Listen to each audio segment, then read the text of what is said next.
നമസ്കാരം. വഖഫുമായി ബന്ധപ്പെട്ടുള്ള ചർച്ചകളാണല്ലോ ഇപ്പോൾ സജീവമായി നടക്കുന്നത്. പ്രത്യേകിച്ച് പാർലമെന്റിന്റെ ഈ ശീതകാല സമ്മേളനത്തിൽ തന്നെ വഖഫ് ഭേദഗതി ബിൽ കൊണ്ടുവരുമെന്ന് കേന്ദ്ര സർക്കാർ വൃത്തങ്ങൾ വ്യക്തമാക്കിയതിന് പിന്നാലെ ഇതുമായി ബന്ധപ്പെട്ട ചർച്ചകൾ സജീവമായി തന്നെ ഒന്ന് ചൂടുപിടിച്ചിട്ടുണ്ട്. ഇതോടൊപ്പം തന്നെ കേരളത്തിലാണെങ്കിൽ മുനമ്പവുമായി ബന്ധപ്പെട്ടുള്ള ഒരു ചർച്ചയും സമരങ്ങളുമെല്ലാം തുടങ്ങിയിട്ട് നാളേറെയായി. പ്രത്യേകിച്ച് ഉപതെരഞ്ഞെടുപ്പുകളുടെ എല്ലാം പശ്ചാത്തലത്തിൽ ഇതിന് ഒരു വലിയ രാഷ്ട്രീയ മാനം തന്നെ ഉണ്ടായിരുന്നു. എന്തായാലും നമ്മൾ ഇന്ന് വഖഫുമായി ബന്ധപ്പെട്ടുകൊണ്ട് അധികമാരും ചർച്ച ചെയ്തിട്ടില്ലാത്ത ഒരു കാര്യമാണ് നമ്മൾ പരിശോധിക്കാൻ പോകുന്നത്. ഇന്ന് പുലർച്ചെ നമ്മൾ മലയാളികൾ എല്ലാവരും കേട്ടെഴുന്നേറ്റ ഒരു വാർത്ത എന്നുള്ളത് തൃശൂരിൽ റോഡരികിൽ ഉറങ്ങിക്കിടന്നിരുന്ന ഒരു നാടോടി കുടുംബത്തിന് നേരെ ഒരു ലോറി പാഞ്ഞെടുത്ത് അവിടെ 5 പേർ മരണപ്പെട്ടു എന്നുള്ള ഒരു ദാരുണമായ സംഗതിയാണ്. ഇതും ഈ നിലവിൽ നടക്കുന്ന ഈ വഖഫ് ഭൂമിയുമായി ബന്ധപ്പെട്ട ചർച്ചയും തമ്മിൽ എന്താണ് ബന്ധമെന്ന് നിങ്ങൾ ആശ്ചര്യപ്പെടേണ്ടതില്ല. അതിലേക്കാണ് നമ്മൾ പോകുന്നത്.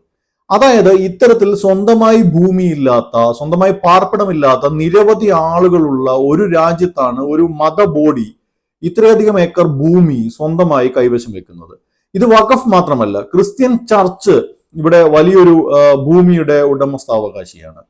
ഇനി ദേവസ്വം പോലുള്ള ഹിന്ദു മത സ്ഥാപനങ്ങൾ, മതസംഘടനകൾ, ഇവരുടെ കൈവശമുള്ള ഭൂമി പരിശോധിച്ചാലും ഇത് വലിയ ഒരു അളവ് തന്നെ വരും. ഇത് എത്രത്തോളം അശ്ലീലമാണ് എന്ന് നോക്കുക.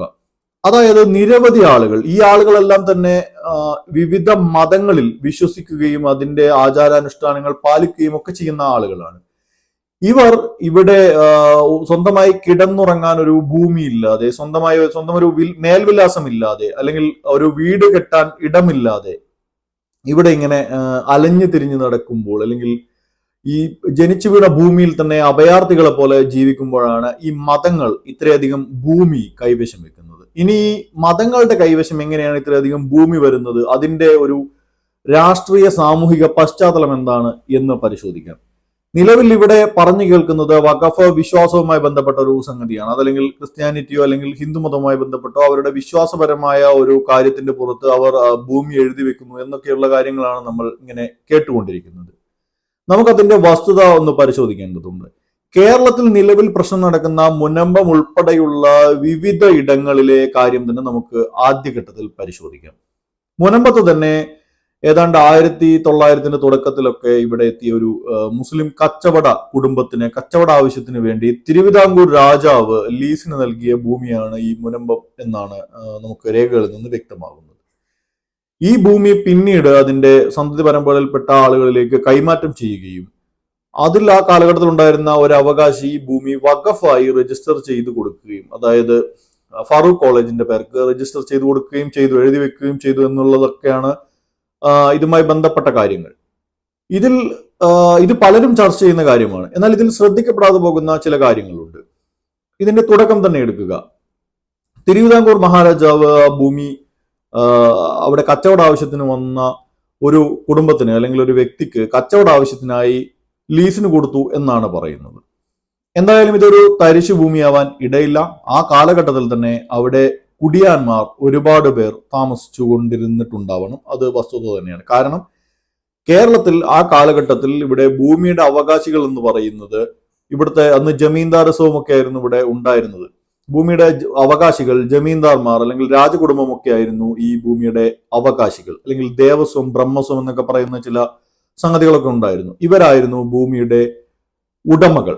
അവിടെ താമസിച്ചു വന്നിരുന്ന, കാലാകാലമായി അവിടെ താമസിച്ചു വന്നിരുന്ന, തലമുറകളായി അവിടെ താമസിച്ചു വന്നിരുന്ന ആളുകൾക്ക് അവിടെ യാതൊരു അവകാശവും ഉണ്ടായിരുന്നില്ല. പിന്നീട് ഈ ലീസിന് ഭൂമി ലഭിച്ച ആളുകളായിരുന്നു അതിന്റെ ഉടമസ്ഥർ. തുടർന്ന് കേരളത്തിൽ ഭൂപരിഷ്കരണ നിയമം നടപ്പിലാക്കുമ്പോൾ ഈ ഭൂമിയിൽ താമസിച്ചു കൊണ്ടിരുന്ന കുടിയാന്മാർക്ക് ഭൂമി ലഭ്യമാകുന്ന ഒരു സാഹചര്യം ഉണ്ടായി. ഇത് നമ്മുടെ കേരളത്തിന്റെ രാഷ്ട്രീയവും സാമൂഹികവും സാമ്പത്തികവുമായ വളർച്ചയ്ക്ക് ഒരു വലിയ ഒരു പങ്കുവഹിച്ച ഒരു മാറ്റം, ഒരു വിപ്ലവം തന്നെയായിരുന്നു ഈ ഭൂപരിഷ്കരണ നിയമം എന്നുള്ളത്. ഈ ഭൂപരിഷ്കരണ നിയമ കാലഘട്ടത്തിലാണ്, അല്ലെങ്കിൽ അത് ഇംപ്ലിമെന്റ് ചെയ്യപ്പെട്ടുകൊണ്ടിരുന്ന കാലഘട്ടത്തിലാണ് ഈ വലിയ തോതിലുള്ള ഭൂമികൾ വഖഫായി രജിസ്റ്റർ ചെയ്യപ്പെട്ടിട്ടുള്ളത് എന്ന് നമുക്ക് മനസ്സിലാക്കാൻ കഴിയും.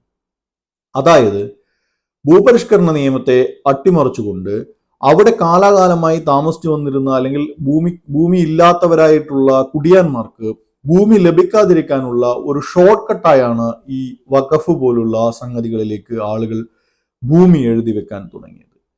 ഇത് കേവലം ഒരു മുസ്ലിം സമുദായത്തിനകത്ത് സംഭവിച്ച കാര്യം മാത്രമല്ല.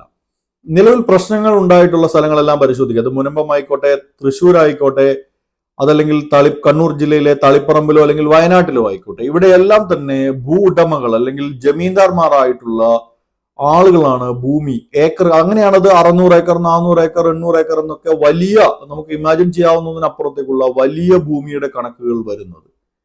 ഇവർ യഥാർത്ഥത്തിൽ ഇവിടെയുള്ള സാധാരണക്കാരന്, കുടിയാന്മാർക്ക് ഭൂമി ലഭിക്കരുത് എന്നുള്ള ഉദ്ദേശത്തിൽ തന്നെയാണ് ഇത്തരത്തിൽ രജിസ്റ്റർ ചെയ്തിട്ടുള്ളത്.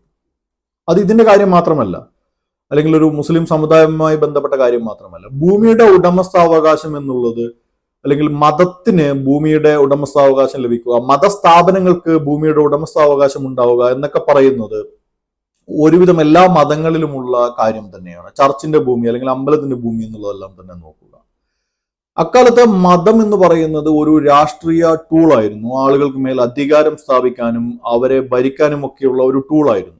ആ കാലഘട്ടത്തിലെ ഏറ്റവും വലിയ 2 നിക്ഷേപങ്ങളായിരുന്നു ഭൂമിയും അതുപോലെ തന്നെ സ്വർണവും. ഇപ്പോൾ തിരുവിതാംകൂറിൽ തന്നെ നോക്കുക, നമ്മുടെ പഴയ തിരുവിതാംകൂർ, ഇന്നത്തെ തിരുവനന്തപുരം എന്ന് വേണമെങ്കിൽ പറയാം. അവിടെ ശ്രീപത്മനാഭന്റെ ദാസന്മാരായാണ് അവിടെ രാജാക്കന്മാർ ഭരിച്ചുകൊണ്ടിരുന്നത്. ഭൂമിയുടെ ഉടമസ്ഥാവകാശം സാക്ഷാൽ ശ്രീപത്മനാഭനായിരുന്നു, അല്ലെങ്കിൽ ആ രാജ്യത്തിന്റെ തന്നെ അവകാശം ശ്രീപത്മനാഭനായിരുന്നു.